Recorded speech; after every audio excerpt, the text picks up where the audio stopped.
就台湾人常常会觉得自己很开放，可我觉得其实还好。这么说，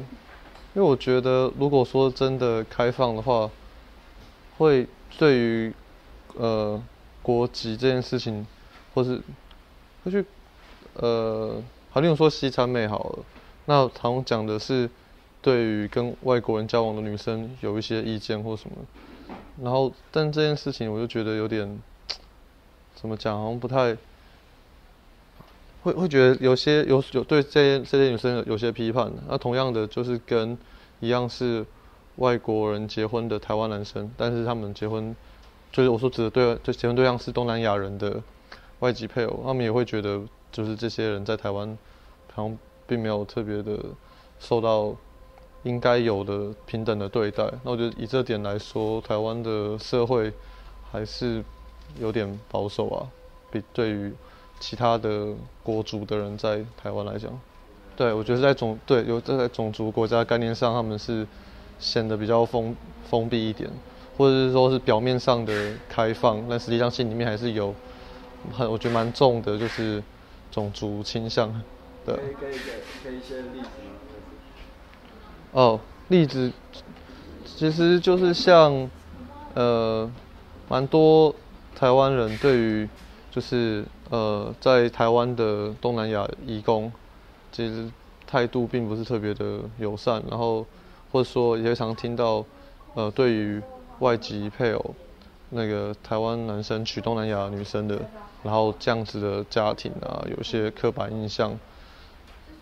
我觉得以这点来说的话，其实这反而有点有趣啊，就是台湾一方面好像会听到这种声音是去批判台湾的女生跟外国男生在一起，只是希望可以融入西方的文化，然后怎么样的。但是同样的，如果是外国女生跟台湾人结婚，想要融入台湾的文化，加入台湾社会，同样也被视为是有同样都带有被受到一些比较严厉的眼光看待吧。那我觉得以这点来说的话，好像没有那么的开放了，对。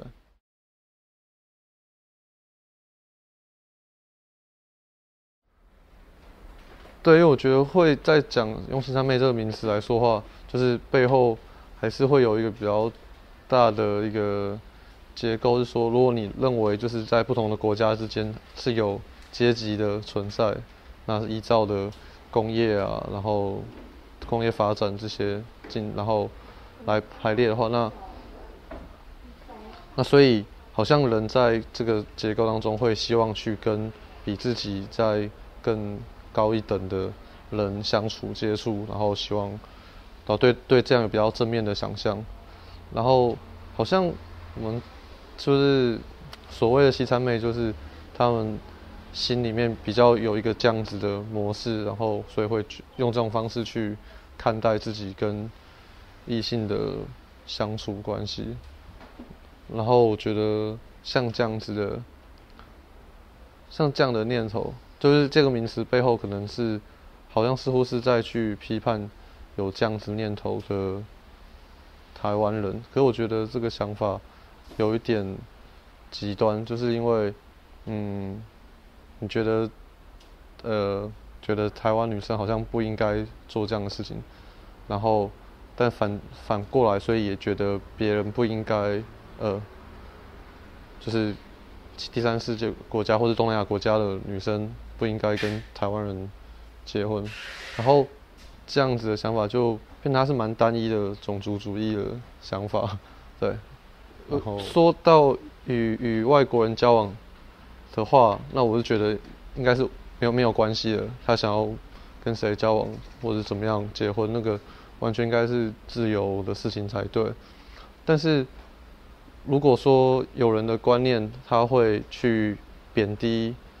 亚洲人，然后觉得白人比较好，那这样子的最重点有问题的是这样的观念啊，因为有这样观念的人，他可能是一个白人的男生、白人的女生，那他们我觉得这都一样讨厌，不是因为有这样观念的人是一个台湾人的女生，所以我觉得这个人很讨厌，但我觉得我会想要对我会令我不高兴的态度是，他就单纯一昧的觉得这个国家的文化比较好，然后反过来从这个观点出发看，其他地方的人都比较差，而且更糟糕的是，如果他在台湾出生长大，然后他对台湾的认识有时候很粗浅、不正确，然后又用一些奇怪的刻板印象，然后觉得外国都比较好的时候，那我觉得会是比较有问题的情况。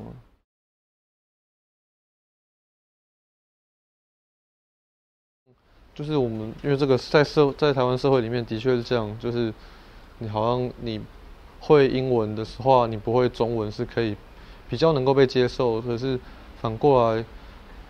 并不是如此。可是其实这点刚好另外一个反例是菲律宾人，因为菲律宾人很多人英文比台湾人还好，然后但他们在台湾如果不会中文的话，也会在他们的工作环境跟在相处上会有点困难，对。那好像我并不觉得，因为他们讲英文，所以台湾人有对菲律宾人比较友善，好像还好吧。反而对于东南亚人来说，都是谁能够讲中文跟台湾人沟通的，他可以在台湾混得比较好啊。那台湾如果说相对于跟西方的文化比较上面，会觉得我们是都受到比较西方价值观影响的被殖民的地位。但是对于东南亚来说，其实是我觉得隐含的有这样子的权力关系，不对等的权力关系存在，可是还不到